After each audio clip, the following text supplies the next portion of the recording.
Bien, je pense que nous sommes à l'heure. En avance, 15h59. Je vous propose de commencer. Donc là, on va rentrer dans une phase un peu différente de cette journée, plus avec des retours d'expérience d'architectes, évidemment. On est à l'ENSA, donc on ne pouvait pas finir la journée avec des interventions, sans des interventions d'architectes. On a souhaité évidemment aussi focaliser sur la réhabilitation. Et on a la chance d'avoir énormément de projets intéressants. Donc c'était difficile de faire des choix pour vous présenter que 6 projets, mais sinon on y passait toute la journée. Et en tout cas, je remercie encore une fois les 6 architectes qui nous font le plaisir d'être là ce soir, plus un 7e qui interviendra en solo à 17h, que je présenterai évidemment tout à l'heure. Alors sans plus tarder et sans monopoliser la parole, je vais laisser la parole donc directement à Margot Pétillon de l'agence Cannes. Je vais lui laisser le micro directement et tu vas pouvoir dérouler ton support sans plus attendre. Merci. Merci. Bonjour à tous. Alors, je démarre. Hop. Donc Margot Pétillon, je me présente. Je suis ingénieure et architecte associée de l'agence Cannes Ingénieur Architecte. On est basé à Rezé, donc on n'est pas loin, et on est spécialisé dans la construction biosourcée. Donc bois, paille, chanvre, terre. On a une grosse appétence pour le chanvre, on est très engagé dans la filière chanvre, pour laquelle on est formateur agréé, on fait des formations à l'agence, et pour laquelle on pilote aussi, on copilote les règles pro et leur évolution. On intervient principalement dans le domaine équipement, tertiaire, industrie, mais aussi en co-traitance dans des bâtiments de logement collectif. Aujourd'hui, je vais vous parler d'un retour d'expérience sur une isolation. Alors le but d'aujourd'hui des retours d'expérience, c'est de la rénovation. Ici, c'est une rénovation full biosourcée qui est basée à Beaupré-en-Mauges, donc Andrezé plus exactement sur la communauté de communes de Beaupré-en-Mauges. Ce bâtiment, à la base, alors c'est la maison commune des loisirs. Maison commune des loisirs, ça regroupe principalement un accueil périscolaire pour 90 enfants, 2 tranches d'âge, donc de 3 à 6 ans et de 6 à 10 ans, et une bibliothèque municipale, ainsi que le week-end, l'accueil des sports pour les personnes âgées, par exemple. Donc c'est un petit ERP, 5e catégorie, ce qui permet quand même de faire des choses. On est sur un bâtiment qui est des années 1980, qui était un bâtiment maçonnerie isolé par l'intérieur avec juste un simple doublage. Constat d'un gros problème de confort d'été et confort d'hiver, donc besoin de chauffer pas mal l'hiver. Bon, en chauffant, ils s'en sortent, mais l'été, ils ne s'en sortent pas d'un bâtiment qui surchauffe. Et c'est un accueil un accueil périscolaire qui accueille des enfants aussi l'été. Donc, problématique de confort d'été vraiment impactante pour leur activité. C'est aussi un bâtiment qui avait des problématiques d'usage interne, puisqu'il n'a pas été conçu à la base pour les usages actuels. C'est un bâtiment qui a été d'abord une salle des fêtes, puis un restaurant scolaire, et qui donc n'est pas tout à fait fait aux usages. Ergonomiquement, il n'est pas pratique. Donc on a eu à réorganiser les espaces et à faire une rénovation complète thermique du bâtiment. Oui, on est sur un bâtiment qui fait 650 mètres carrés environ. On a eu la chance d'avoir une maîtrise d'ouvrage qui était très engagée et qui avait une envie forte de faire un bâtiment qui soit engagé environnementalement, avec différents axes de réflexion. Donc on est sur un appel d'offres qui avait déjà ciblé la problématique du confort d'été, avec le souhait de réaliser une simulation thermique dynamique du bâtiment pour optimiser la conception bioclimatique vers un confort d'été. On avait une volonté de la maîtrise d'ouvrage d'avoir des matériaux biosourcés et une partie de réemploi. Une maîtrise d'ouvrage qui est aussi sensibilisée à la qualité de l'air intérieur. Une maîtrise d'ouvrage qui voulait on va dire une optimisation énergétique, donc une réduction des coûts et donc des consommations énergétiques, mais aussi l'orientation vers des productions d'énergie plus vertueuses. Donc un raccordement au réseau de chaleur du village qui était déjà présent avec une chaudière bois, et optimiser les toitures pour produire du photovoltaïque, pour alimenter les groupes scolaires attenants. Oups, pardon. J'ai pas loupé un truc, si. Donc les réponses qu'on a apportées, les réponses biosourcées qu'on a apportées à cette problématique, elles sont multiples. On va dire les principales auxquelles on pense, c'est l'isolation, effectivement, c'est celle dont je vais parler en premier. Donc on est parti sur une isolation thermique par l'extérieur des murs maçonnés avec de la fibre de bois. Je parlerai plus tard des problématiques que ça soulève. On a isolé les toitures en ouate de cellulose, Donc toutes les toitures ont été réisolées. Et ensuite, en fait, en termes d'enveloppe, on a déjà fait le tour. Malgré tout, du biosourcé, il peut y en avoir beaucoup plus dans le bâtiment. Donc on a tout le second œuvre. Toutes les cloisons ont été isolées en laine végétale, chanvre, coton et lin de chez Biofib, donc le Biofib Trio, qui est sous avis technique pour cet usage. Et ensuite, les revêtements de sol et de mur sont aussi biosourcés. Donc on est sur un revêtement intérieur qui est en linoléum véritable, un revêtement extérieur du patio en sol souple qui est en caoutchouc naturel et en liège. Les peintures sont biosourcées, les menuiseries extérieures sont mixtes bois et aluminium et les menuiseries intérieures sont toutes en bois. Donc on a essayé de faire attention jusqu'au bout du bout à l'usage des biosourcés. On ne se contente pas de la structure, bien sûr, charpente bois, de l'isolation. On peut aller beaucoup plus loin dans l'usage des biosourcés dans un bâtiment, ce qui contribue aussi à la qualité de l'air intérieur. On va parler des acteurs du projet. J'ai parlé de la maîtrise d'ouvrage, fortement engagée, qui est un moteur indispensable pour mener à bien ce genre de projet. C'est compliqué de lutter contre une maîtrise d'ouvrage qui n'est pas convaincue. Eux étaient convaincus et moteurs, donc c'était vraiment important. On a pu faire passer certaines choses au profit des biosourcés grâce à cette volonté. J'en parlerai un peu après.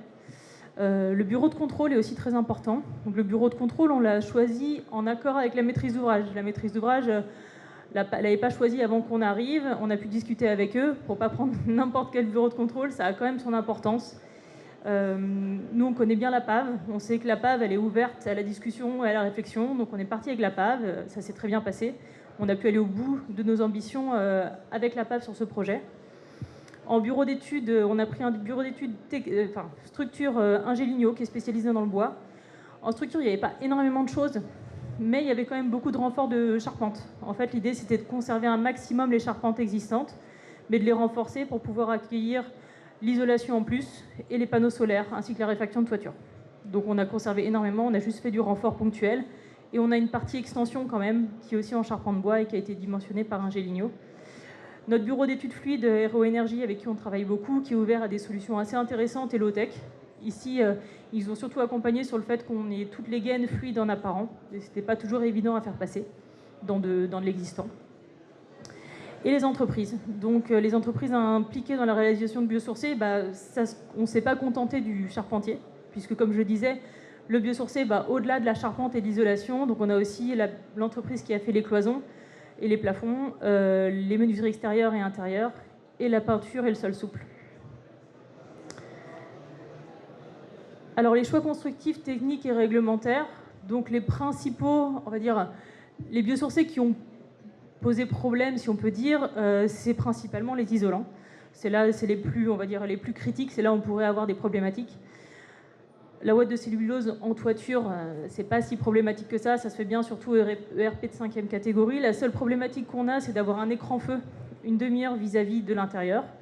Ça veut dire qu'on a cet écran feu à placer sous l'isolant, en gros un plafond coupe-feu. Notre problématique, c'est qu'on ne peut pas passer les fluides dans ce faux plafond. Donc la question se posait, est-ce qu'on se paye un deuxième faux plafond en plus de ce faux plafond coupe-feu pour cacher toutes les gaines, les fluides, ou est-ce qu'on laisse les fluides apparents et on met l'argent ailleurs, dans les biosourcés par exemple, pour avoir un budget qui est tenu. La maîtrise d'ouvrage, elle a été ouverte à cette proposition, donc de laisser toutes les gaines fluides apparentes et l'électricité apparente. Bon, ça a été fait bien sûr proprement, mais c'était un parti pris pour pouvoir s'économiser de la matière, donc le faux plafond sur 650 m², mais aussi économiser le coût de 650 m² de faux plafond, et c'est du coup qu'on peut mettre dans le léger surcoût qu'on a effectivement en isolant biosourcé et en faisant toutes les finitions biosourcées. Donc c'est un parti pris que nous on assume et que la maîtrise d'ouvrage a assumé parce que sa volonté c'était de consommer moins de matière et une matière plus vertueuse. La vraie problématique qu'on a eue, c'était l'isolation par l'extérieur en fibre de bois, parce qu'on est hors technique courante, donc pas d'avis technique, pas de règles pro, on est hors des clous. Heureusement, le bureau de contrôle était très ouvert à la discussion, donc on a fait le complexe, on a pris en compte l'isolation par l'intérieur existante, et on a mis en place un pare-pluie HPV, donc hautement perméable à la vapeur d'eau côté extérieur, pour permettre à la vapeur d'eau de sortir. Donc son SD, il est bien sûr bien plus ouvert que les autres matériaux pour aller dans le sens d'une ouverture de la diffusion à la vapeur d'eau de la paroi. Et on a fait une étude Ubacus, donc de points de rosée, pour vérifier qu'il n'y avait pas de points de rosée dans la paroi. Grâce à ces éléments et en se basant sur le seul avis technique qu'il y avait d'ITE sur maçonnerie à l'époque, qui était celui de Armaterm Poudre, donc c'est de l'enduit sur fibre de bois. Donc on aurait pu être assuré en faisant de l'enduit sur fibre de bois sur maçonnerie. Sauf que nous, on ne voulait pas faire de l'enduit, là, on voulait mettre de la tuile et puis du bardage bois.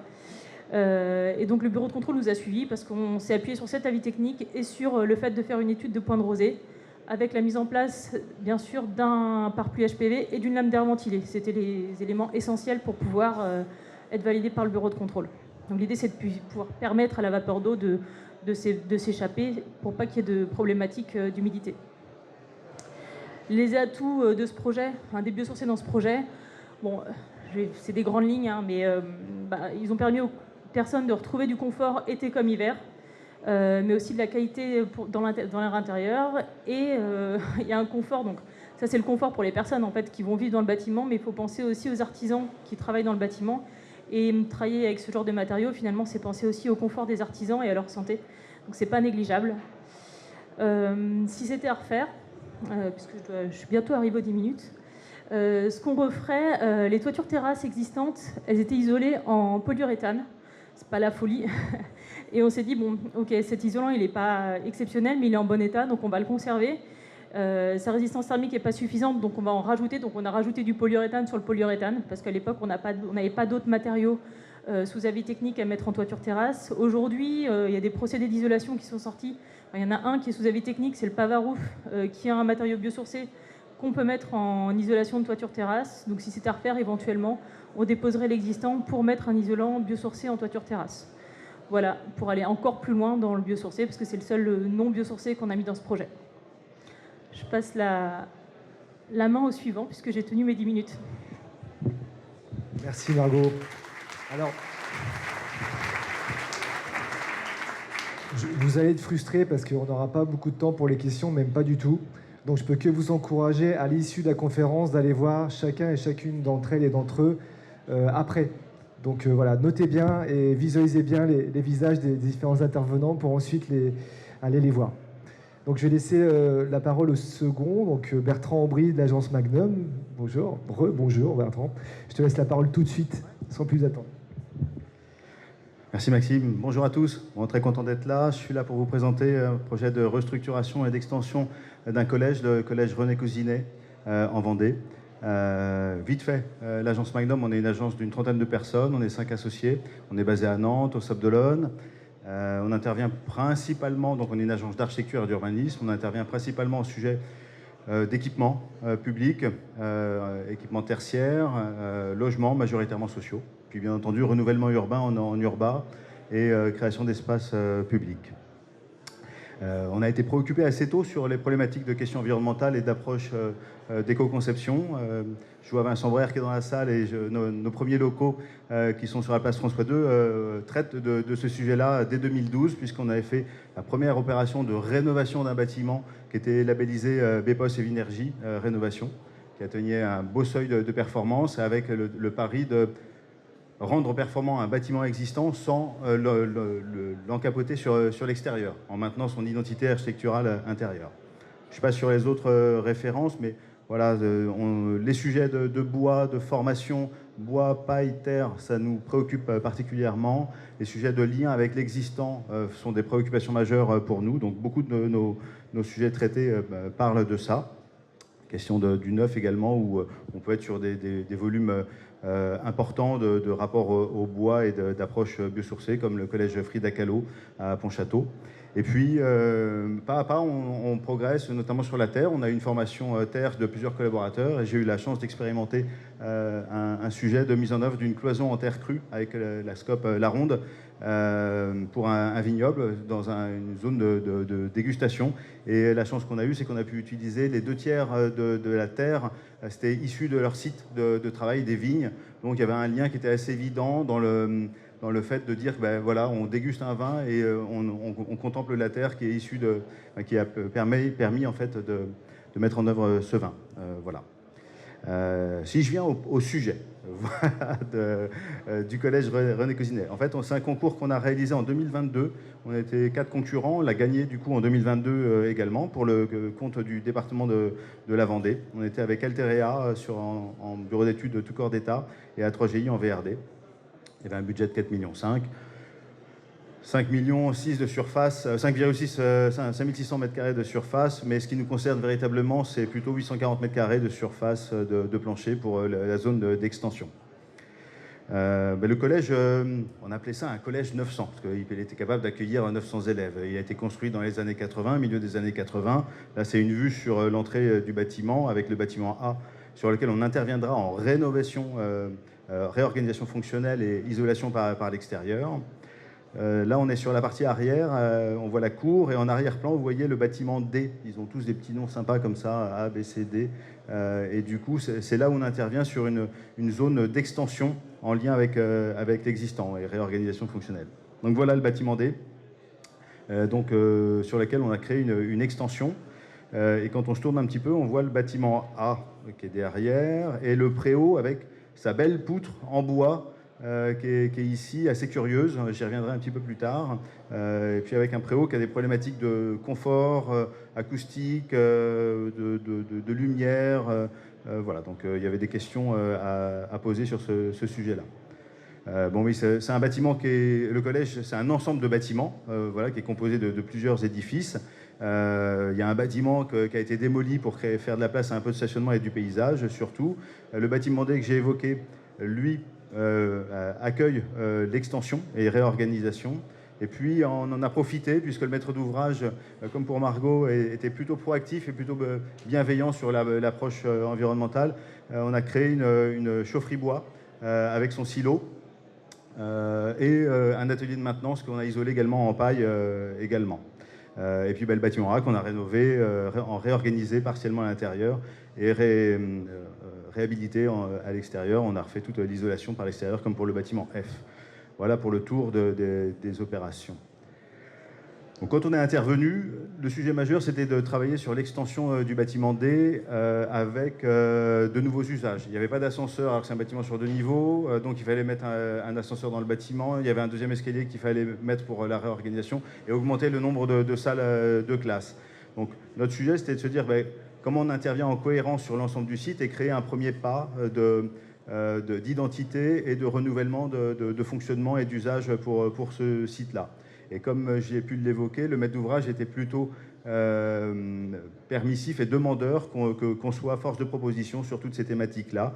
Et donc, on a répondu au sujet sur l'approche environnementale, sur les matériaux biosourcés, sur la notion de chaufferie bois, et puis sur la notion de compacité également du bâtiment, tel qu'on a pu le développer. Alors, le sujet, c'est qu'intervenir dans un collège, on intervient en site occupé. Donc ça, c'est une première contrainte qui est importante pour nous, puisque les élèves continuent à venir sur le site. Donc il faut s'organiser en termes spatialement dans la cour, mais également s'organiser en termes de planning, puisqu'on a un planning qui est contraint en fonction des temporalités, du rythme scolaire de l'édifice. Et puis, qui dit enseignement qui continue, dit une vigilance sur l'acoustique, ne pas avoir un mode constructif qui soit trop pénalisant pour les personnes qui sont à enseigner et personnes qui écoutent. Voilà. Donc le mode préfabriqué qu'on a pu envisager était plutôt propice à ça, en tout cas compacter les délais de chantier et puis avoir un mode de construction un peu moins bruyant. Si j'en viens sur le bâtiment D, la chance qu'on a eue, c'est de pouvoir mettre en œuvre un dispositif assez complet, puisqu'on a des systèmes de murs ossature bois préfabriqués sur toute la partie extérieure. Ils sont isolés en paille avec des pailles de 360 mm tout en périphérie. On a mis également en place un plancher en CLT séparatif entre le rez-de-chaussée et le premier étage. On a de la laine de bois qui est en toiture, et puis on a une CTA pour permettre de faire vivre le bâtiment. On a également recouvert l'ensemble du bâtiment et des bâtiments réhabilités par l'extérieur avec un bardage bois sur l'ensemble. Et tout le préau qu'on a recréé également avec une charpente bois. Donc on le voit, en fait, il y a un petit cintrage du bâtiment, tant sur le préau que sur la façade. Et bien, en fait, ça revient de l'idée de la poutre qu'on avait sur le site, qui était assez curieuse, qui nous avait interpellés au moment de la conception. Et en fait, on s'était dit que ça pouvait être un sujet de réemploi. Donc en fait, on l'a fait déposer soigneusement, on l'a stocké et on en a fait un banc pour l'usage des élèves. Donc on le voit ici et il vient se poser en face du bâtiment. Et du coup, du cintrage de la poutre est arrivé le cintrage du bâtiment. Donc le préau, les emmarchements sous le préau, la façade du bâtiment et l'accès au bâtiment qui épouse en fait cette forme. Après, lui, il est assez rationnel dans son fonctionnement. On a un hall qui connecte au bâtiment existant avec un escalier, un ascenseur, une salle d'art plastique, une salle de musique à rez-de-chaussée. Et en haut, on va retrouver une salle techno et 4 salles banalisées. Ce qu'on a voulu également, c'est maîtriser un petit peu la 5e façade. Donc la CTA, on l'a embarqué dans la volumétrie du bâtiment pour qu'il n'y ait pas d'édicule posé sur le bâtiment. Et vous voyez, par exemple, là, on a une sous-face en bois dans la salle techno avec un beau volume de vitrage pour avoir une lumière naturelle confortable pour les élèves qui vont y travailler. Donc voilà, tout ce que j'ai évoqué, on le retrouve là sur la conception architecturale, les menuiseries mix bois-alu, le bardage bois, la charpente bois. On va retrouver en fait toutes ces composantes-là. Donc effectivement, beaucoup de sujets sont traités. Sur la paille qui est mise en œuvre, en fait, on a un lot qui est assez important avec les charpentiers de l'Atlantique sur le traitement des façades, mais pas que, puisque effectivement, toutes les cloisons sont également en isolation biosourcée. Donc, tous ces sujets-là sont pris en compte sur différentes problématiques d'approche environnementale. On intervient dans un édifice un ERP 3e catégorie. L'extension, elle est conforme à la RE 2020. La paille pose 2-3 points singuliers qui nécessitent une vigilance, mais elle n'aime pas trop l'eau, donc il faut bien la protéger, il faut faire attention à tous les enroulements, toutes les liaisons pour éviter qu'il y ait justement de l'humidité, de la pourrissure qui puisse se mettre dans ces éléments-là. Et puis dans les murs en paille, on ne privilégie pas de mettre de prise électrique. Voilà. Nous, c'est la Socotec qui nous a accompagnés sur le sujet, très très bien également. On a eu de très très bons échanges, très constructifs pour pouvoir arriver à nos fins dans ce projet-là. Et Dieu sait que toutes les problématiques en lien avec ces éléments-là sont compliquées, notamment sur les méthodes traditionnelles, les poses non courantes. Et du coup, ça demande un échange très très constructif avec l'ensemble des partenaires. Je termine avec les petits détails qui permettent de montrer comment un mur ossature bois avec un lien avec le surbeau, on est capable de le traiter. Donc on a l'isolant de 36 cm. On a également de la fibre de bois qui vient permettre de faire l'enroulement et de faire l'isolation en boîte dans la boîte à l'intérieur et ainsi traiter les ponts thermiques. Donc, moi, je ne suis pas sur un retour d'expérience parce qu'on est en cours de chantier. Ça, c'est des photos de la semaine dernière. Donc, du coup, on est en fin de pose d'une partie des murs ossature bois qui sont contre le bâtiment existant et qui sont encapsulés pour justement les traiter de l'humidité. Voilà, donc on en est à ce stade-là. Ce qui fait que là, on retrouve la poutre qui est stockée sur le site et qui attend patiemment de revenir devant le bâtiment qu'on a traité. Voilà. Donc, si c'était à refaire, déjà, je vais attendre que le chantier il soit terminé pour pouvoir dire un mot et en faire plus, c'est-à-dire continuer à travailler sur l'ensemble de ce site avec grand plaisir, retravailler sur le bâtiment sur lequel on est étendu avec grand plaisir. Tout ça, ça fait partie des sujets qu'on pourra traiter une prochaine fois peut-être. Voilà. Merci Maxime. Merci. Merci Bertrand. Alors Bertrand doit nous quitter dans pas très longtemps, je crois. Encore un petit peu? Ok, ça marche. Bon, on va pouvoir continuer. Je vais laisser la parole à Hélène Huppert, qui nous fait le plaisir d'être là aujourd'hui. Merci Hélène. Et je vais te laisser la parole directement. Donc soit tu changes directement comme tu veux. Soit là, soit... J'ai une télécommande aussi. Ok. Oh, ça va aller. Bonjour à tous. Donc Hélène Huppert, architecte. Première question. Donc moi, je suis architecte à Nord-sur-Erne. Je suis installée depuis 18 ans à Nord. J'étais longtemps toute seule. Aujourd'hui, on est une agence de 4 personnes. On travaille exclusivement en construction écologique depuis 18 ans. J'ai créé l'agence pour ça. Et on travaille pour les particuliers et les collectivités locales, les professionnels, mais toujours dans cette même démarche. 2 mots, comment je suis arrivée à travailler avec les biosourcés. J'ai fait une rencontre en 1997, j'étais encore étudiante, avec Bernard Mingui, architecte à Vannes. Dans ma problématique, pourquoi et comment on se permet d'implanter un bâtiment dans le paysage Et avec cette rencontre, j'ai découvert les matériaux biosourcés, les dalles de chaux, l'isolation en chanvre. Donc là, on est il y a presque 30 ans maintenant. Après, j'apprends mon métier dans différentes agences. Et en 5 ans, dans la dernière agence, j'ai réussi à amener un bardage bois. Il n'était pas encore non traité. Et je me suis dit qu'il faudrait beaucoup trop de temps pour réussir à faire de la construction comme j'avais envie de la vivre. Et j'ai créé l'agence à ce moment-là. Voilà pour la présentation. Le projet sur lequel je fais un retour d'expérience aujourd'hui, c'est le pôle médical et espace de coworking de la commune des Touches. C'est l'ancienne mairie dans laquelle les élus souhaitaient implanter 2 médecins parce qu'ils en ont besoin, 4 cabinets paramédicaux parce qu'ils avaient une demande des professionnels, et des espaces de coworking parce que, en contact avec des gens du bourg, là on est à 30 km de Nantes, le télétravail qui se développe, des envies de ne pas travailler chez soi, et aussi une demande des pompiers d'avoir des espaces de télétravail pour les pompiers volontaires qui sont de garde. Donc tous ces envies ont fait naître le besoin de projet, et la maîtrise d'ouvrage avait envie vraiment, comme on l'a entendu sur les 2 précédents projets, d'aller sur une construction écologique. Ils avaient une expérience un peu plus malheureuse sur le sujet, avec des envies, mais pas les rencontres et les équipes qui allaient leur permettre d'aller au bout. Et donc ce projet-là, ils voulaient vraiment y aller. C'est un bâtiment de la fin du 19e siècle. C'est 2 bâtiments, en fait, 2 petits bâtiments en pierre, avec une espèce de cour au milieu. Donc bâtiment de l'ancienne mairie. La première façade que vous voyez en haut à gauche, elle est juste en face de l'église. Et donc les élus ont dit tout de suite, il ne faut pas qu'on entre par là dans le futur cabinet médical, mais plutôt sur le côté.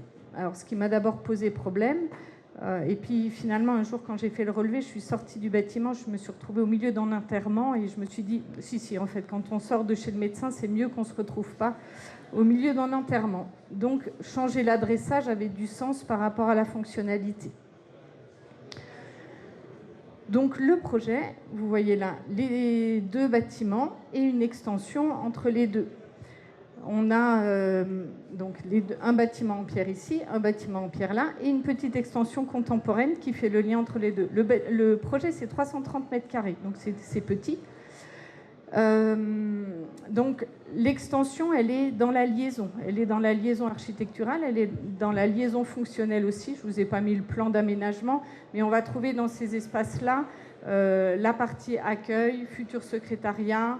Voilà, on est vraiment dans la liaison pour aller de la partie des deux cabinets médicaux à gauche et les cabinets paramédicaux à droite. Donc ça, c'est pour le rez-de-chaussée, et les espaces de coworking sont plutôt à l'étage. On a le cabinet médical, on y entre par le sas qui est ici, ce petit sas-là, et on a un escalier extérieur pour accéder aux locaux de l'étage. Les matériaux qu'on a utilisés pour l'extension, on est sur une ossature bois non traitée, en bois de Douglas non traité, une isolation ouate de cellulose à l'intérieur des ossatures, que ce soit en mur et en toiture, et une isolation complémentaire et par pluie, par fibre de bois dense, par l'extérieur, pour le confort d'été. La ouate de cellulose pour le confort d'hiver et la fibre de bois dense pour le confort d'été. On est en bardage bois de Douglas non traité sur une partie, donc purgé d'aubier, et puis sur du bardage Corten que vous voyez sur l'accès. L'accès donc se trouve entre ces 2 bâtiments, ce que je disais tout à l'heure, et ce qui nous a emmené à créer cette venelle ici, qui fait le lien entre une partie du bourg qui est très très résidentielle et l'autre partie du bourg où il y a les commerces, les commerces, les écoles, etc. Donc en fait, de créer ce bâtiment, de changer l'adressage, à un moment donné, ça fait du lien entre deux parties du bourg. La rénovation avec des matériaux biosourcés. Alors ce bâtiment-là, et je pense que c'est pour cette raison-là qu'il a intéressé pour la journée d'aujourd'hui. Donc les deux petits bâtiments en pierre du projet, on les a complètement isolés au niveau des murs par de la terre allégée chanvre projetée. Donc on a 12 cm de terre chanvre qui font la totalité de l'isolation des murs. En toiture, on a de la ouate de cellulose soufflée et on a conservé la couverture existante. Parce qu'une des idées du projet aussi, c'était de ne pas tout jeter. Parce que c'est bien beau de rénover, surtout quand ça a été rénové dans les années 90, on a envie de tout mettre à la poubelle. On ne l'a pas fait. On avait un lot réemploi où tout ce qui est éclairage, luminaire, mobilier, etc. est parti en plateforme de réemploi. Et nous, sur le projet, on a réutilisé le parquet de la salle du conseil, qu'on voit ici dans la salle de réunion de l'étage. On a récupéré tous les radiateurs en fonte et on a récupéré toutes les portes de placard qu'on a repeintes ou pas. Elles sont revenues dans le projet. Et après, le reste est parti sur les plateformes de réemploi, et notamment avec l'écrou-vis à Redon. Donc voilà, la terre, on a joué, parce que l'intérêt de la terre, c'est le confort hygrothermique à l'intérieur du bâtiment, c'est l'utilisation de gisements de terre qui sont le plus locaux possible.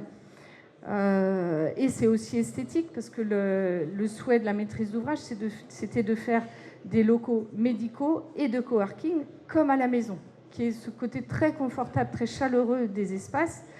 Et donc, on a joué de papier peint avec cette terre, ce qui fonctionne très très bien. Deux mots sur les équipes. Deux mots, mais c'est tellement important. J'ai parlé du lien avec la maîtrise d'ouvrage. On a rencontré les futurs utilisateurs, des futurs utilisateurs qui viendront ou pas, mais on a échangé avec pas mal de monde. Et donc, il y avait vraiment cet échange déjà maîtrise d'ouvrage. Maîtrise d'œuvre aussi, mes confrères l'ont dit tout à l'heure. Moi, je travaille depuis 18 ans avec Arnaud Fricot de chez Arest et Marine Kéchid de chez Energis, en Arest Structure et Energis sur les fluides. Et depuis 18 ans, on travaille ensemble pour passer les étapes réglementaires, de trouver des modes constructifs qui nous conviennent en construction écologique et qui répondent aux problématiques réglementaires. Là, on a travaillé avec la Socotec aussi, pareil, avec des échanges très techniques et très intéressants. Et puis, je me suis permis de mettre tous les logos de toutes les entreprises, parce qu'il y en a qui touchent les matériaux biosourcés et il y en a qui ne touchent pas les matériaux biosourcés, mais qui sont embarqués dans notre démarche de construction et d'équipe. Parce que le peintre, quand il doit aller découper son papier peint le long du mur en terre, autant dire que la première fois qu'il entend ça en réunion de chantier, ça ne le fait pas marrer du tout. Et en fait, le gars qui l'a fait, il était tellement fier de lui parce qu'il l'a réussi, parce que c'était chouette. Donc, qu'ils touchent au biosourcé ou qu'ils n'y touchent pas, de toute façon, ils sont embarqués dans l'équipe. Et notre rôle à nous, c'est de faire en sorte d'être très technique et à la fois qu'ils en aient envie et qu'il y ait une ambiance de chantier qui aille bien dans cette envie de faire des trucs qu'on n'a jamais fait, quoi. Donc voilà pour les équipes. Et deux mots sur encore sur les biosourcés, c'est bien, mais l'anticipation est primordiale. Donc là, je vous ai mis 3 détails. Juste pour les petites histoires, en haut à gauche, on a un départ de cloison au milieu d'un doublage en terre allégée chanvre, parce qu'il faut de l'acoustique. On est chez les médecins, donc on ne fait pas passer le bruit et la consultation de l'un chez l'autre. Et en même temps, la terre, elle arrive dans la première partie du chantier quasiment, et le placo, pas du tout. Et donc du coup, on a travaillé des départs de cloison pour ensuite venir avec notre terre et continuer les cloisons derrière. Ça, c'est un des exemples. On travaille aussi tout ce qui est finition. Qu'est-ce qu'on veut avec la terre? Est-ce qu'on veut de l'arrondi? Est-ce qu'on veut du droit? Et comment on le met en œuvre? Donc ça, c'est nos détails d'appel d'offres. Et pareil, à chaque sujet, la terre, les tablettes, les fenêtres, comment viennent, tout ça. Et un dernier point qui est important, et je vais juste revenir en arrière parce qu'on le voit bien sur les photos, c'est l'anticipation en termes de fixation. C'est-à-dire que quand on travaille sur la terre, on travaille dès les toutes premiers rendez-vous de chantier. La terre ou les chaux-chanvre, les bétons de chanvre, c'est pareil, sur à quel endroit on va fixer les plinthes, à quel endroit on va fixer des 6 mètres de fixation, à quel endroit on va mettre notre faux plafond, parce que tout ça doit être anticipé pour qu'on puisse fixer les prises de courant, etc. Donc anticipation, maîtrise, du coup, la maîtriseur, il faut qu'elle ait cette musique-là de coordination pour que ça vienne au bon moment. Mais quand on arrive à embarquer les entreprises sur tout ça, c'est plutôt des belles aventures. Voilà, en quelques mots, ce que je peux vous dire. J'étais partie sur des détails de pieds de mur, de liège, etc. Mais on peut en discuter après, ça va être un peu court. Et alors, si c'était à refaire, évidemment, je le referais, puisque ça fait 18 ans que je n'ai pas posé de laine de verre. Donc, effectivement, je vais le refaire encore. Moi, j'avais envie de remettre les petites choses. Effectivement, on travaille pour les individus, leur confort, leur santé. Deuxième enjeu, ce qu'on fait, nous, tous ensemble dans la construction, nous emmène à préserver, à développer notre territoire. Et troisième enjeu, préserver la planète, si on peut dire, mais surtout sauver notre peau. Et puis des petits pas, parce que ça ne sert à rien de vouloir faire tout. Je pense qu'il vaut mieux faire une petite chose et pas revenir en arrière sur cette petite chose. Choisir un matériau parce qu'il va nous apporter du confort d'été, point. Et là, si on cherche ça, on va aller sur une fibre de bois dense. Et comme on l'aura fait pour le confort d'été, on ne reviendra pas en arrière. On ne l'aura pas fait juste pour mettre un matériau végétal dans la construction, par exemple. Je vous remercie.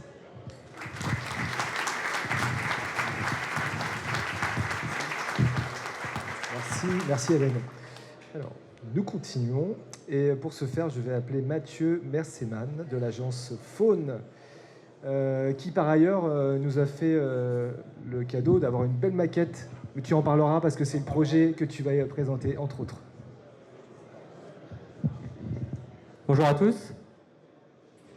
Donc, oui, Mathieu Merseman, donc je suis directeur de projet à l'agence d'architecture Faune, qui est basée ici à Nantes, pas loin d'ici. On est une équipe de 22 personnes, des architectes, un économiste, directeur de travaux, un pôle administratif, plusieurs disciplines pour produire de l'architecture, et notamment des projets de typologie plutôt variés. On fait du logement collectif, on fait du commerce, des infrastructures, de l'enseignement. On est engagé depuis de nombreuses années déjà sur la démarche biosourcée. J'ai mis quelques références un peu de projets qu'on a pu faire en 2014 déjà.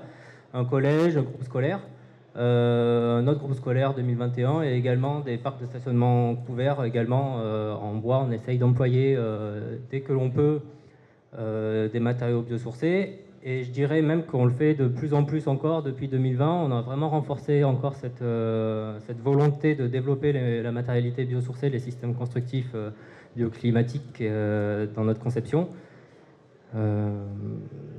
Et notamment, pour ma part, plus personnellement, je travaille surtout sur l'enseignement. Et j'ai travaillé en particulier depuis 4 à 5 ans sur donc un établissement d'enseignement secondaire à Nantes, le Lokidi, qui dispose d'un patrimoine assez conséquent, un gymnase, un lycée, un collège, des bâtiments variés des années 60, bâtiments plus historiques du début du 20e, encore plus historiques des bâtiments du 15e, 16e siècle sur leur terrain. Et donc la maîtrise d'ouvrage tient aussi à faire évoluer ses besoins pédagogiques et a besoin donc de faire évoluer son patrimoine. Et nous a retenu donc il y a quelques années, il y a 4 ans, pour les accompagner dans cette démarche. Cette maîtrise d'ouvrage, c'est ce que j'ai entendu aussi un peu avant par les autres architectes qui sont exprimés, c'est que cette maîtrise d'ouvrage partage aussi cette volonté, cette envie de bâtiments performants, exemplaires sur le plan environnemental, sur la qualité architecturale. Donc c'est parfait parce que ça rejoint la nôtre. Et donc aujourd'hui, je vais vous parler de 2 projets qu'on a fait, un qui est livré, un qui est en cours de chantier, donc sur ce site. Voilà. D'une part, un bâtiment, je ne devais pas en parler, mais bon, on a des jolies photos, donc je voulais quand même vous les montrer.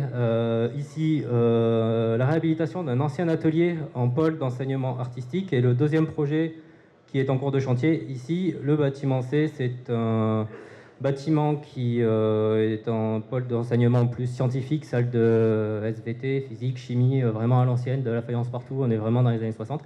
Et le but, c'est donc de moderniser ces locaux et d'agrandir la surface pour coller vraiment aux besoins pédagogiques de l'établissement. Donc, bon, je vous en parle après. Je vais commencer d'abord donc par vous montrer un peu ce qu'on a fait sur la partie ici du pôle d'enseignement artistique. Donc voilà un peu le contexte. On a un manoir sur place avec à côté là-bas, là où il y a la flèche rouge, derrière les arbres, un vieil atelier qui a quand même des qualités patrimoniales qu'on souhaitait vraiment préserver, valoriser. Il faut savoir que ce bâtiment était voué à être démoli de toute façon parce qu'il ne pouvait pas l'entretenir et il devenait dangereux. Donc nous, ce qu'on a proposé, c'est de transformer ce bâtiment en pôle d'enseignement artistique, donc salle de classe, salle de musique, salle d'art plastique. Et on voulait le garder tel quel et lui faire un jumeau contemporain biosourcé à côté. Sauf que quand on a fait le diagnostic, on s'est rendu compte qu'on ne pouvait pas garder grand-chose. Hein, la charpente était vraiment trop attaquée. On a fait évoluer le projet, on s'est adapté et donc on a proposé d'enlever beaucoup de matière. On a retiré le toit, on a retiré une partie de l'étage, on a rasé et on s'est dit qu'on allait garder cette façade qui présente un bel intérêt patrimonial, de la restaurer et de venir construire notre bâtiment en surélévation et de préserver tout de même notre idée d'un bâtiment jumeau qui permettait donc d'accueillir l'ensemble du programme et de relier ces deux bâtiments par un système de coursive métallique. Voilà, donc on a le bâti restauré, la surélévation et l'extension.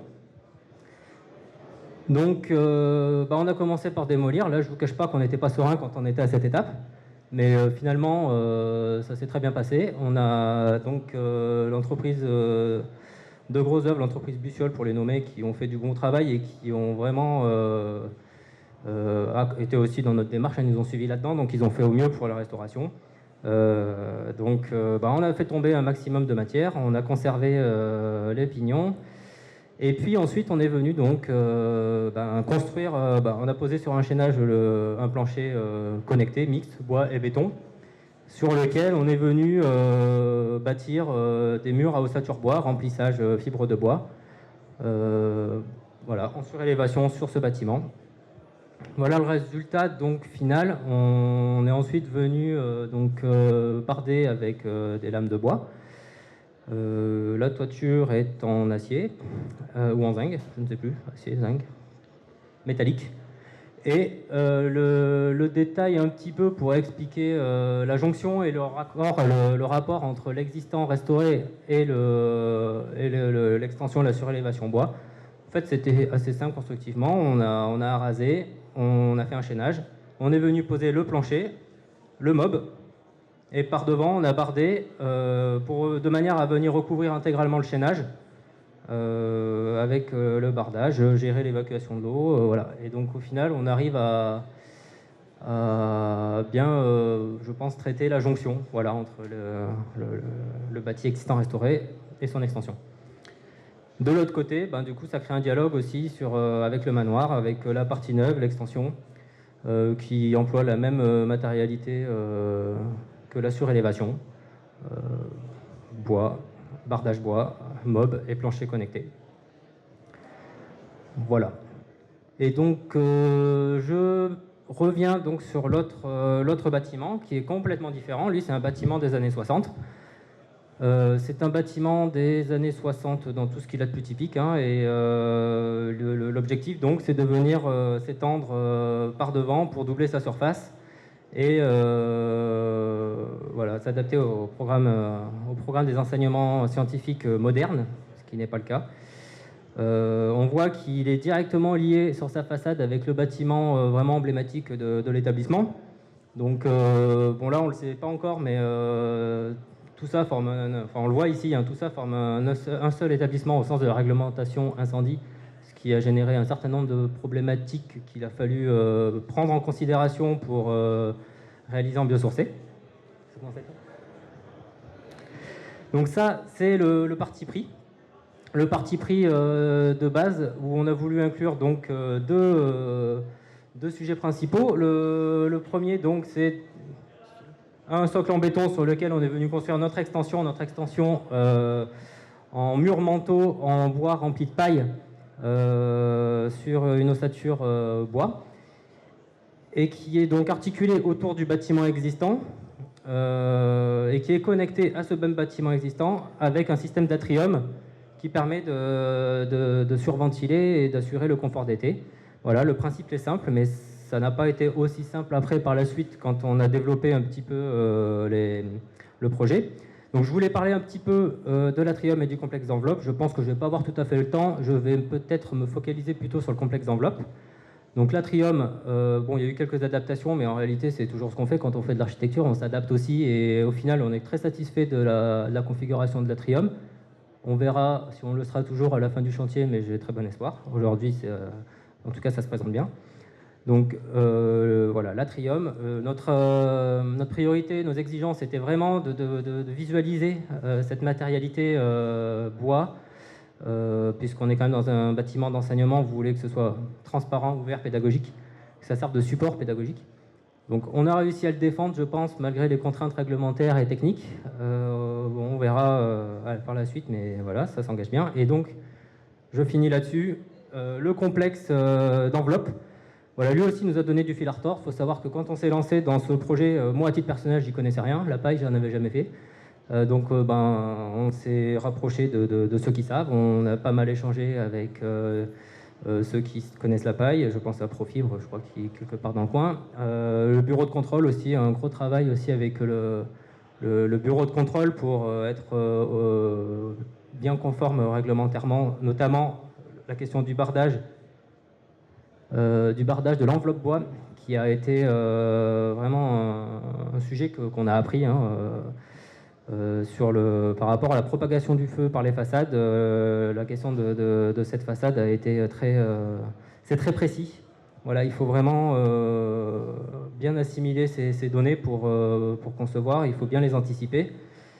Et en réalité, on trouve toujours des solutions et c'est très intéressant de travailler sur ces projets. Donc au final, voilà le résultat espéré en tout cas, avec une matérialité bois qui s'affiche sur l'espace public.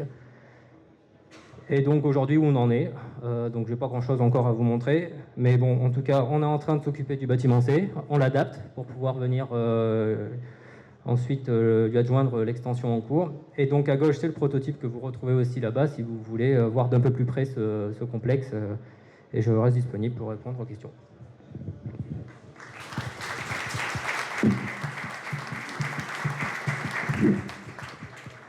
Merci. Alors, sans plus tarder, nous allons donner la parole à l'agence PAW. Je crois que vous êtes en binôme, si je ne m'abuse. Donc, je vais appeler Benoît Maliba et Étienne Penaud, qui se sont partagés, je crois, certaines tâches sur ce projet. Donc, messieurs, la parole est à vous. Bienvenue. La suite. Bonjour à tous. Écoutez, Étienne Penaud, Benoît Maliba. On est venu en binôme aujourd'hui, puisque effectivement, c'est un peu l'ADN de l'agence, le travail collaboratif. Un petit mot sur l'agence PAW, donc une agence qui a 35 ans et qu'on a effectivement transformée en scope il y a près de 3 ans désormais. On est 35 personnes à peu près et 18 associés. Et voilà, on intervient dans les différents domaines qui sont cités ici, donc la santé, l'enseignement, logement, tertiaire, etc., que ce soit dans le privé ou dans le public. Une particularité aussi de l'agence, c'est qu'on est donc une scope, ça fait déjà pas mal de choses, mais on a 3 co-gérants, dont donc effectivement des architectes, mais aussi une personne, un ingénieur issu effectivement de toute la partie environnementale et voilà, qui depuis plusieurs années désormais nous pousse un peu plus et à essayer d'aller voir un peu plus loin au niveau de la stratégie environnementale de l'agence. Un petit point aussi, c'est vrai qu'on a l'habitude depuis plusieurs années maintenant de travailler tous les éléments environnementaux qui peuvent composer les bâtiments. Donc on a l'habitude de travailler sur des projets passifs. On fait beaucoup de terre, beaucoup de paille. Et on va vous parler, on a eu une grosse expérience sur un lycée d'enseignement à Bordeaux où effectivement on a mis en place de la paille. Le projet qu'on vous présente aujourd'hui, donc c'est la réhabilitation de la CCI à Vannes. On l'a transformé donc en campus de data science et cybersécurité. On avait donc un maître d'ouvrage qui était Vannes Agglo, mais la destination du projet, c'est pour l'IUT de Vannes et la faculté de Vannes. Un projet serré au niveau du budget, donc 9 millions d'euros pour 4600 mètres carrés de projet. Une volonté d'avoir une extension et une réhabilitation complète du projet, qu'elle soit finalement thermique. Il y avait aussi des problématiques d'accessibilité handicapée. Et puis une volonté du maître d'ouvrage d'inclure en tout cas une large partie de réemploi. Je reviens également sur les surfaces. Le projet était donc sur un site de près de 12 000 m² de terrain, pour 4600 m² de bâtiments. Un programme fonctionnel donc compliqué, plutôt difficile, où il fallait lier effectivement l'accessibilité handicapée, mais aussi tous les liens de fonctionnement avec les deux programmations de l'IUT, de la fac. Et puis une particularité liée à la data science et à la cybersécurité, c'est des salles de cours un peu particulières où ils se mettent en situation de crise, effectivement, avec voilà, une bulle dans laquelle ils peuvent travailler. J'ai rajouté en bas un concours sans esquisse. On a un public d'étudiants également, et je voulais vous montrer aussi qu'un concours, c'est pas forcément de l'image, mais on attend également les architectes sur la manière de concevoir et effectivement tout ce qui est lié à la programmation, la gestion des flux, etc. Et puis la démarche qu'on peut y mettre derrière, donc une démarche de réemploi, énergie biosourcée. Bon, une petite vue rapide, à cet endroit-là, ici. Donc ça, c'est la vue qu'on a découverte aussi quand on a regardé Google Maps. On s'est dit, waouh, super projet, il y a vue sur mer, enfin, site magnifique. Et puis, quand on est arrivé, bah, on a été pris un peu au dépourvu et on s'est dit, waouh, bah déjà la mer on la voit pas du tout, et qu'est-ce qu'on va faire de ce bâtiment? C'est un bâtiment qui date des années 80, qui a subi plusieurs extensions, sur un site très arboré, très enrobé, et puis des bâtiments donc simplement en rez-de-chaussée R+2. L'occupation du site, c'était donc les bureaux de la CCI qui avaient des petits salons de représentation sur cette zone-là, et puis il y avait des bureaux sur les parties supérieures et de l'enseignement de cuisine sur cette zone-là. C'est pour ça qu'il y avait toute la tripaille en toiture. La difficulté de ce projet est d'y insérer effectivement un programme de faculté. C'était l'épaisseur de ce bâtiment. On est sur près de 50 mètres, je crois, de bâtiment. Ouais, voilà. C'était très grand, très compliqué, très noir. Voilà. Donc comme je vous disais, on arrive sur site, on découvre un bâtiment dans son jus, et puis on est dit, bah, vous le transformez, c'est facile, vous le transformez en campus et en IUT. On a une première présentation avec le préfet, puis les élus de la ville, et alors le préfet qui nous dit, bah, il faut que ce soit waouh, il y a les élections à venir, faut tout, il faut du réemploi, il faut que ce soit magnifique. Et puis, au fur et à mesure des intervenants, on arrive avec notre maître d'ouvrage qui nous dit il faut que ce soit magnifique, mais c'est avec le budget qu'on vous a donné. Donc là, on s'est dit, bon, au fur et à mesure de la visite, on se dit, bon, il va falloir qu'on ait une vraie démarche, et au-delà des démarches du biosourcé, c'est aussi une démarche dans notre conception, notre façon de voir les choses. On avait un bâtiment principalement en ossature béton, et puis effectivement juste ces petits volumes-là avec une charpente bois, des murs béton, mais une charpente bois. Et là, on s'est dit, rénovation énergétique, la démarche qu'on va avoir, on va aller au bout des choses et on va rénover, mais plutôt que s'étaler et puis trouver les extensions comme ils nous le souhaitaient sur l'ensemble du site, on va venir travailler à la compacité. Parce qu'on sait que la compacité, c'est aussi une efficacité énergétique du bâtiment à la suite. Et puis, on a mis le réemploi là-dedans et on s'est dit, on va aller un peu plus loin. Et ces espaces ici, là, qui sont sous toiture, si on doit les rénover énergétiquement, on va se retrouver avec des épaisseurs de toiture qui vont être trop importantes. Donc ça ne va pas correspondre aux attentes du maître d'ouvrage, etc. Donc on va aller plus loin, et même pour faire l'effet waouh, on se dit on va garder la charpente et on va proposer des espaces en plus. Des espaces qui ne sont pas demandés dans le programme. Donc un parvis pour les étudiants, des espaces extérieurs, des espaces d'échange avant de pénétrer dans le bâtiment. Et puis, c'est ce que vous voyez ici. Et puis est venue effectivement cette notion de réemploi, qui était de l'ordre de 3%. C'était ce qui était annoncé. Il fallait réutiliser 3% des matériaux enlevés. Donc on s'est dit, on a sur notre joli bâtiment des ardoises, que vous voyez ici, là, sur toutes les parties supérieures. Et puis, quels sont les gisements aussi, les matériaux? On a des dalles de faux plafond, du vitrage, beaucoup de vitrage, parce qu'on changeait tous les espaces vitrés.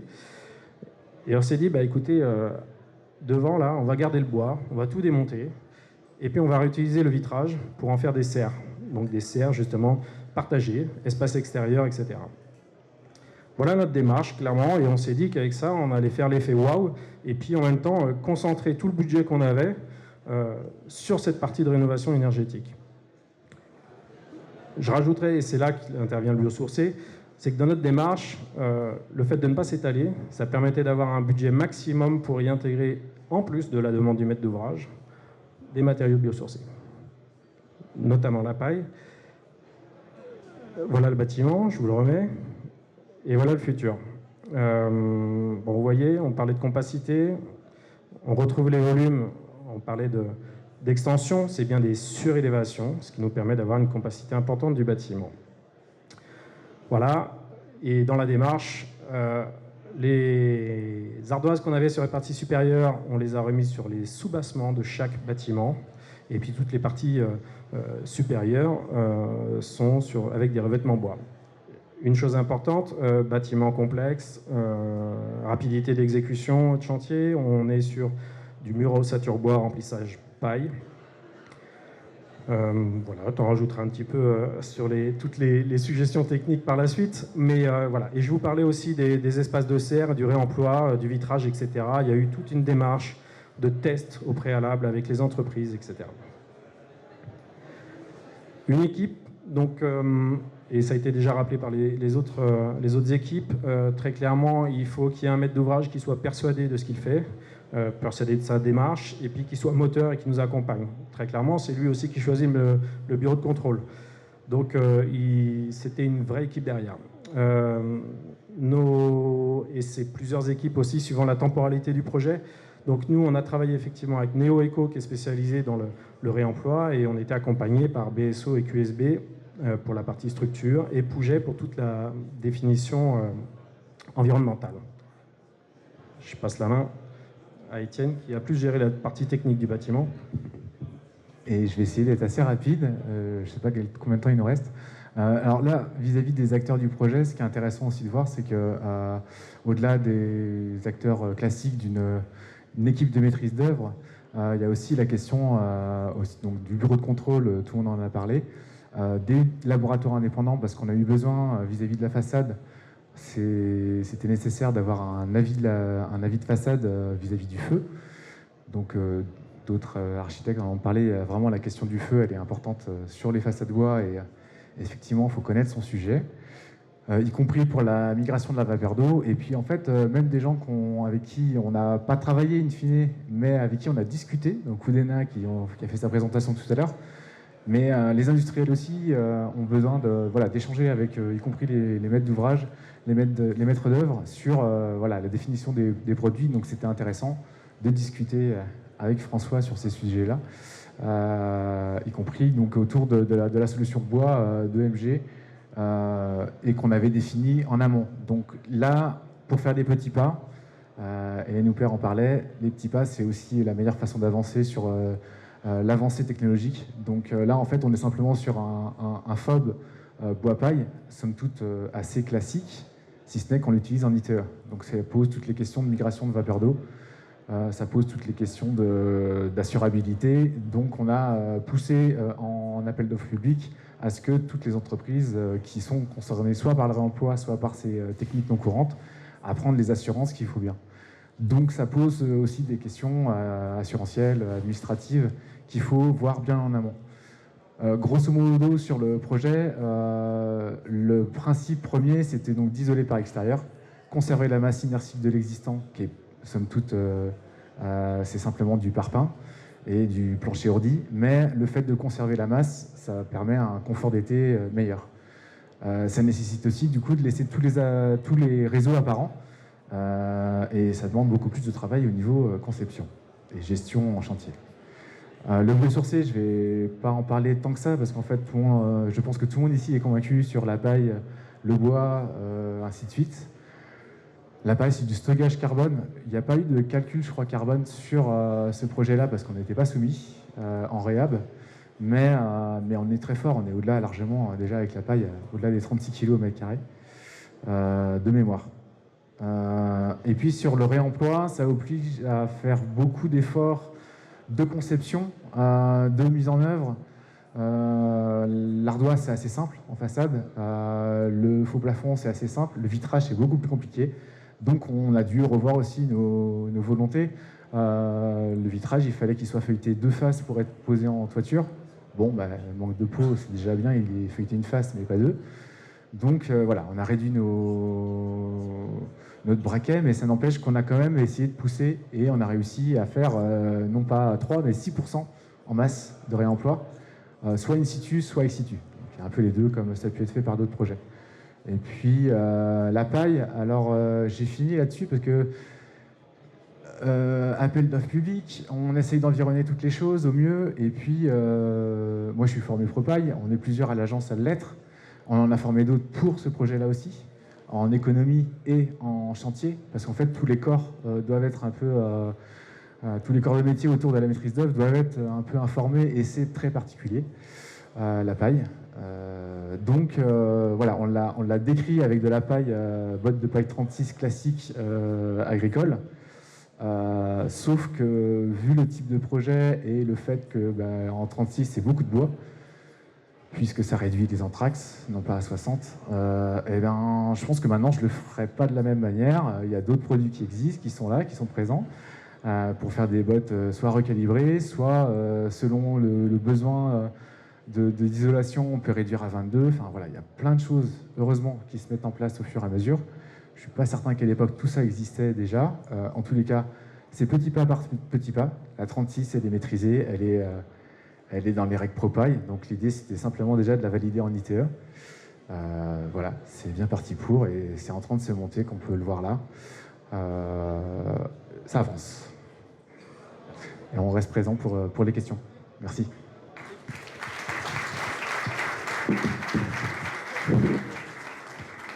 Merci beaucoup.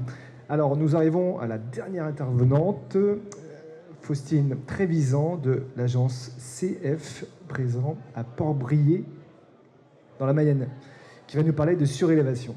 Faustine, je te propose... Hop, à toi. Bonjour. Faustine Trévisan, architecte associée CF Architecture. Donc notre agence est basée à Port-Briet, c'est une petite commune de 2000 habitants en Mayenne. J'ai quand même remis qu'on était à 20 km de Laval et 50 km de Rennes, sinon personne ne sait où est notre agence, clairement. On est une agence plutôt pluridisciplinaire, donc on est composé de 9 personnes, on est 4 architectes dont 2 associés. On a 2 collaborateurs d'architectes, 2 assistantes et on a un économiste de la construction avec nous. On réalise tout type de bâtiments. Moi, j'ai eu la chance depuis mes études d'archi de travailler dans des agences et de pouvoir concevoir des bâtiments en ossature bois. d'abord sur de la maison individuelle et ensuite arrivé à l'agence, c'est des systèmes constructifs qu'on a continué et on continue, comme tout le monde le dit, un petit pas, voilà, à faire ce qu'on peut en essayant de construire un petit peu mieux. Donc on est formé, on a la formation Propal, moi je l'ai d'abord faite en première, ensuite étant donné qu'on a eu quelques projets, Cédric, mon associé, s'est formé, notre économiste. On est aussi formé en terre crue, on commence en fait à l'intégrer dans nos projets. On a eu la chance de faire un accueil périscolaire en ossature bois avec un système de murs en briques de terre crue qu'on a réalisé avec l'association de Terre de Tous d'Emmaüs, où on a pu faire un peu de la sensibilisation en fait à la terre. Voilà, donc on avance tranquillement à l'agence. Le projet dont je vais vous parler, c'est une surélévation du siège de la communauté de communes de Lernay, donc en Mayenne. C'est un bâtiment un petit peu particulier puisqu'en fait on arrive, c'est la 5e tranche, c'est la 5e extension. C'est un premier bâtiment en fait où la première tranche. Alors comment on fait le petit c'est où non, non, je ne sais pas où le petit bip. Ici on a la première construction des années 90, la deuxième, la troisième tranche, la 4e tranche qu'on a réalisée. Et là en fait on arrive à une surélévation qui est la 5e. Donc, c'est une communauté de communes qui s'agrandit puisqu'en fait, elle a récupéré de plus en plus de compétences, donc a besoin en fait d'augmenter son nombre de bureaux. On a aussi une réorganisation de tout l'existant et en même temps, on a aussi une rénovation énergétique de la tranche 1 et 2 à réaliser dans le cadre de ce projet. Assez simplement, je ne vais pas trop vous parler de l'architecture vraiment du projet. On est déjà sur la première photo, c'est le bâtiment en fait qui est existant, et nous c'est la réalisation c'est la surélévation qu'on va réaliser. L'idée c'était quand même d'avoir un projet en fait qui s'intègre et qui redonne aussi sa place de communauté de communes au bâtiment. Donc c'est un bâtiment à la base qui faisait 1700 m², et on a fait 440 m² de surélévation.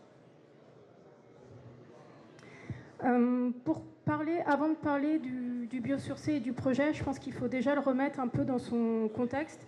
On a eu la chance d'avoir une maîtrise d'ouvrage qui est très engagée, puisqu'ils ont mis en place un PCAET. Donc c'est un plan climat,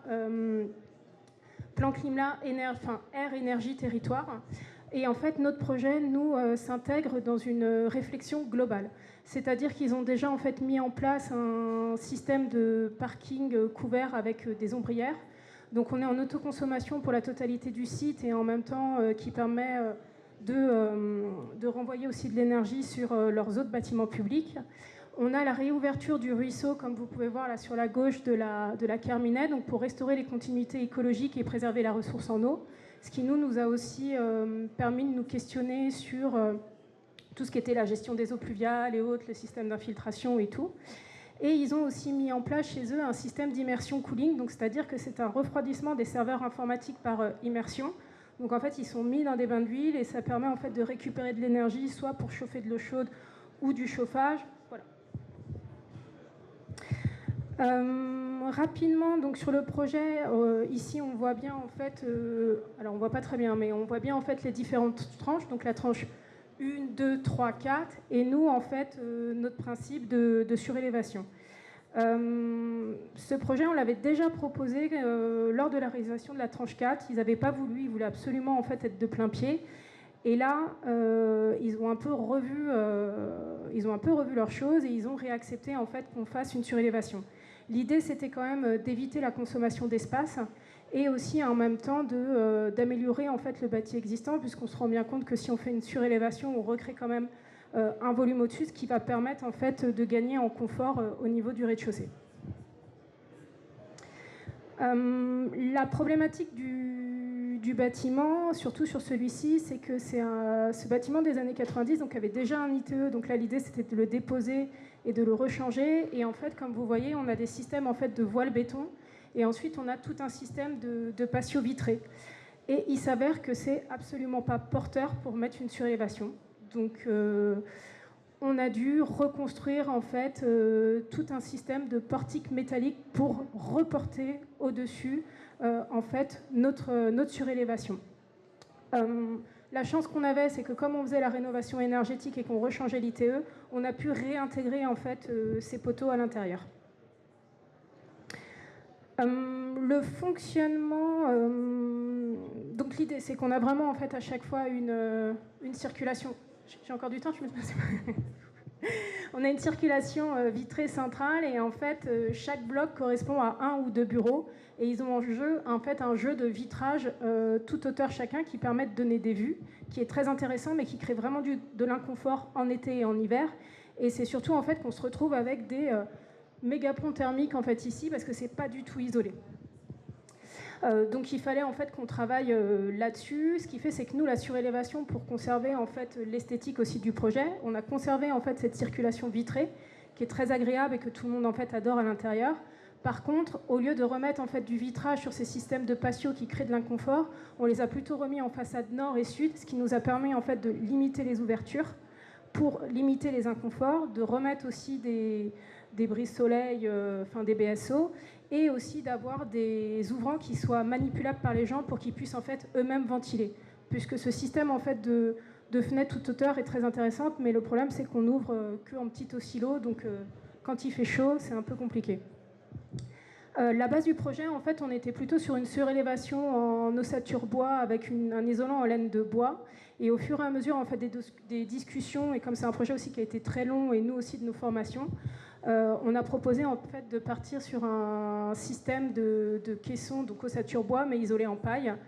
Et on a eu de la chance en fait que la communauté de communes nous a suivis sur ce projet. On était aussi dans les moments où il y avait beaucoup de problèmes d'approvisionnement ou autres, donc ça nous semblait aussi très intéressant de pouvoir utiliser en fait des ressources locales. Et en plus, il faut savoir qu'on a quand même de la chance en Mayenne, c'est qu'on a beaucoup d'entreprises et de charpentiers formés là-dessus, donc on a vraiment des vraies compétences sur ce point-ci. Je vous ai remis un peu des principes de coupe pour qu'on comprenne un peu le système. Donc en fait, on a bien en fait toute notre partie bâtiment existant. En bleu, on revoit bien au rez-de-chaussée en fait le système d'ITE qu'on a remis, qui permet de réintégrer les portiques. La grosse structure qui permet ensuite elle de supporter en fait l'extension en ossature bois paille. Et l'idée aussi, c'est que toute la toiture a été végétalisée pour ramener de la masse. Sur le bâtiment qui lui est existant, l'autre extension qu'on a fait aussi, on a repeint aussi les étanchéités en blanc pour gagner aussi un petit peu de degrés. Au niveau de la coupe, donc sur les parties très vitrées qui sont sur les circulations, alors je suis désolée, on ne voit pas trop. On a recréé, donc sur la façade sud, on a donc toute cette partie ici qui est vitrée. Ce que vous ne voyez pas, c'est qu'on a recréé en fait des isolants sur les parties de plafond pour limiter les ponts thermiques. On a aussi rechangé les joints de la totalité des vitrages au niveau du rez-de-chaussée. Sur les parties sud, on a recréé un brise-soleil pour limiter les systèmes d'inconfort. Et ensuite, on a aussi mis en place un système de ventilation nocturne. Donc on a la double flux qui fait en fait de la surventilation. Et on a aussi remis un système de châssis bas et haut qui permet en fait mécaniquement de ventiler pendant la nuit. Parce que c'est vrai qu'une des problématiques avec l'utilisation de la paille, d'avoir des bâtiments aussi très performants, c'est qu'il faut quand même de temps en temps ventiler, et dans les bureaux, c'est toujours un petit peu compliqué.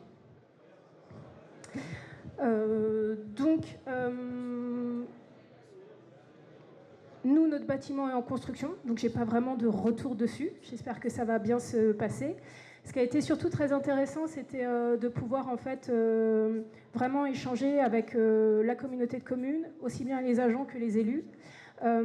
Et aussi, on a eu un très gros travail sur en fait l'usage même du bâtiment, au-delà de nous en fait la partie d'utiliser des écomatériaux et d'avoir le bâtiment le plus performant au monde. On se doute bien aussi qu'on va devoir aussi avoir un travail sur l'usage du bâtiment. Voilà. Merci Faucine pour tes 10 minutes d'intervention. Merci. Écoutez, on va faire une petite pause. Je vous propose 5 minutes de pause pour vous dégourdir les jambes pendant 5 minutes. Et ensuite, on a un petit détail technique à régler et on va reprendre cette fin d'après-midi avec l'intervention de Frédéric Denise d'Archipel Zéro. A tout de suite.